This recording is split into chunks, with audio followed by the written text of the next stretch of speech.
ច្រៀងដេចនាងយំដេចស្រីយំហឹងនឹងខ្ញុំឬខឹងអ្នកណាឬសប្បាយពូយើងបានជួបគ្នាឬយ៉ាងណាសូមជីវ៉ាប្រដីឬស្អប់បងជាអ្នកចំរៀងឬមួយនាងស្រណោះភ្លៀងកណ្ដាលរាត្រី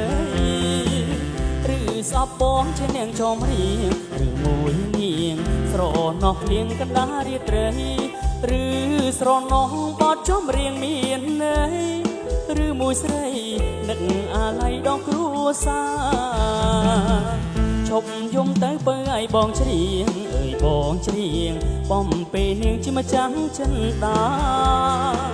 ឈប់យំទៅបើឲ្យបងច្រៀងអើយបងច្រៀងបំពេលនាងជាម្ចាស់ចិនដាស្នេហ៍បងស្មងលូត្រាអសង្ខាកុំសោកាថារៀមរាដងដៃ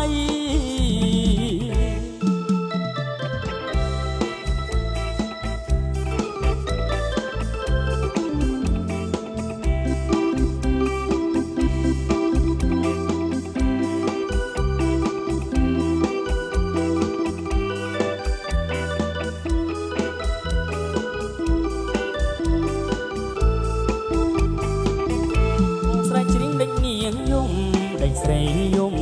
ខឹងនឹងខ្ញុំឬខឹងអ្នកណាបងស្រែកច្រៀងដេចនាងយំដេចស្រីយំខឹងនឹងខ្ញុំឬខឹងអ្នកណាឬសប្បាយពួកយើងបានជួបគ្នា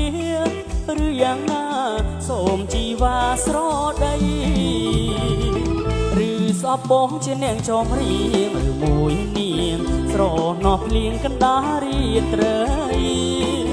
ឬស្អប់បងជានាងចំរៀងឬមួយនាងស្រណោះភ្លៀងកណ្ដាលរាត្រីឬស្រណោះបទចំរៀងមានន័យឬមួយស្រីនឹកអាល័យដល់គ្រួសារឈប់យំទៅបើឲ្យបងច្រៀងអើយបងច្រៀងបំពេលនាងជាម្ចាស់ចិនដាឈប់យំទៅបើឲ្យបងច្រៀងអើយបងច្រៀងបំពេលនាងជាម្ចាស់ចិនដា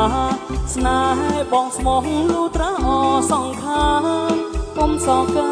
ថារៀមរាដងដៃថារៀមរាដង